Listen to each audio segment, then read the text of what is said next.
watching people connect with and have some sort of emotion with what you have created. Yeah, that's extremely rewarding.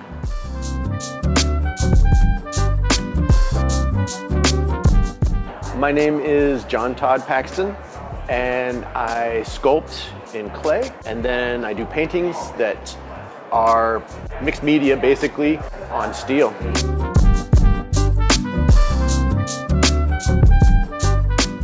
Well, from an early age, I was like, in high school, you can take art electives, and I took every art elective so many times that art teacher was just like, just do whatever. So, and then when I was gonna go to college, everybody was, what are you gonna do? I wanna be an artist. And they said, no, really, what are you gonna do? So I went to school for graphic design and illustration. And I did that for a short while, but then did all kinds of other things in between, but always loved and did art. Not sculpture. That happened in 2007. I bought a foundry. I had a friend who was working at a foundry and they were gonna close it down. It was up on the Navajo reservation, and I said, well, maybe I could buy it, we can keep it going, and I can start getting into the art field and not just doing like what I had been doing. And yeah, that's when I started sculpting.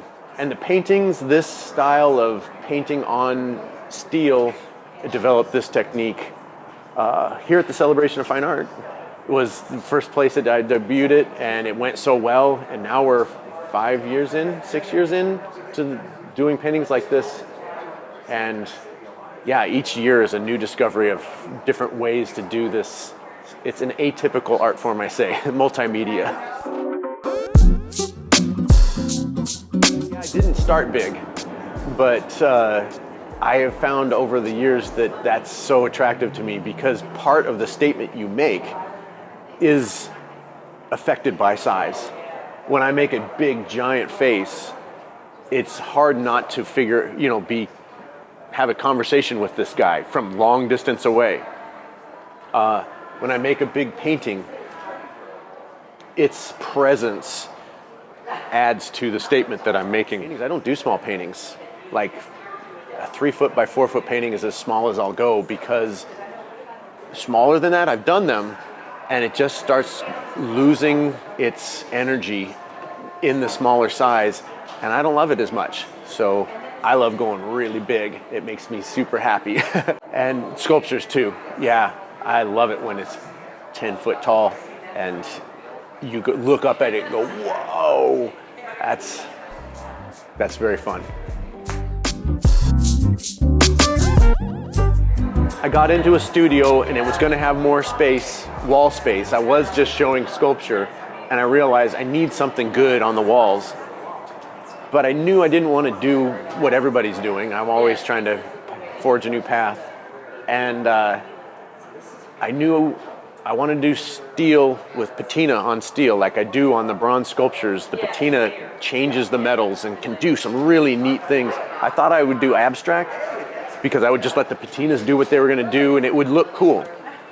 But over that summer of trying to figure out what I was going to do so I'd have a portfolio to put on the walls that next celebration, I came up with this technique of trying to control where the patina goes, and with that I was able to make a portrait. And I love portraits, I love figurative.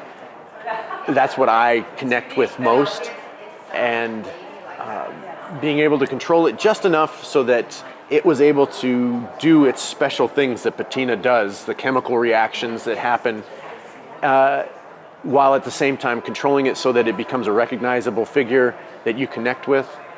That was the first year. Man, it went really well. I sold all but one, and that one is in my living room at home. I love it. Yeah, it's developed over time, different techniques, different patinas, and then I started painting the eyes, kind of like I do now. And I just wanted to be able to make sure that people could get involved and recognize it as a person super easy. We look through our eyes. When I'm talking to you, I'm talking to you with my eyes. And that easy connection allows you to have a relationship with that person, even though it's just shapes and it's rust on steel and some paint that makes you go, that's a person, and who are they, where have they been, what are they thinking about, what's their emotions. All of those things we can connect really easy with through the eyes. So that's why I go more realistic with the eyes than the rest of the painting. I love the creative process because you become like a mad scientist, like I'm going to make something new, and you start figuring out through different things that you put together to make that whole, and all that you are comes out, your voice comes out, and when it starts to take shape, there's certain parts in the process where you go, ooh, I've got something good, and it really makes you excited. You know that it's going to work well. Then when you have come to a certain level and it's a certain amount of completion, and I show much, especially my sculptures before they're done, and when somebody comes through and they look at it and they go, oh, wow, then you know that's also very validating and makes you go, okay, we're doing something cool, and allows you to keep going further all the way to the very finish end of the creation. And now it's living, it's there, and watching people connect with and have some sort of emotion with what you have created. Yeah, that's extremely rewarding. Every time I see something that I love another artist has done, I'm inspired to think about what I could do next. And with the paintings, it's developing new processes. It's how I can refine the pieces that I do so that they connect easier with the audience.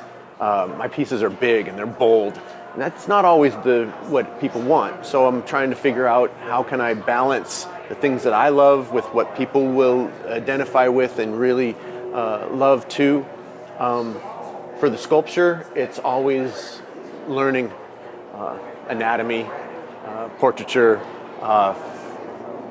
also history, and then what stories I can tell come from all of those things put together allows me to have a vehicle to tell a story that is attractive.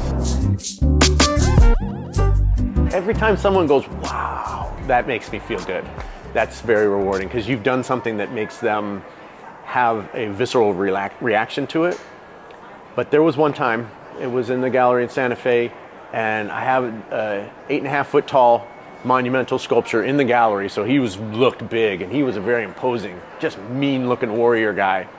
But his story was all about the fight that we have and how if we prepare and we get steadfast, we will be victorious, but there will be sacrifices to have that victory. And I was walking through, and these two little ladies, Spanish ladies, were standing up and staring up at this sculpture, and they had tears coming down, both of them, tears down their eyes. And I was like, well, are you okay? What happened? Are you okay? And the little lady, she says, this means so much to me. And I was like, that is the best reaction. She had a very emotional reaction to the piece, which I wouldn't think, it wasn't something that I would think that she would identify with, but she did. She was that 8.5 foot tall warrior at that moment, and she had had a fight. She had gone through it and had been victorious, and now she was having this deep emotional connection with that piece of art that I had made. Celebration is amazing. There's connections. You are in front of people that you never would be able to be in front of. It's like art camp. I'm around so many other amazing artists that it's inspiring.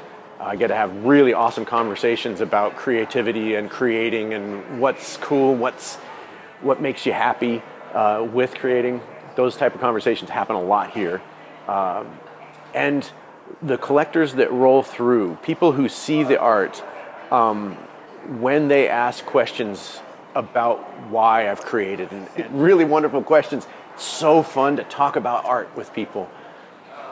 You can't, in a gallery, I do spend some days in the galleries doing the same thing, sculpting and talking with people, but it's so very few. Here is every day, all day, and that's very rewarding to see the effect your art has on the people who see it immediately.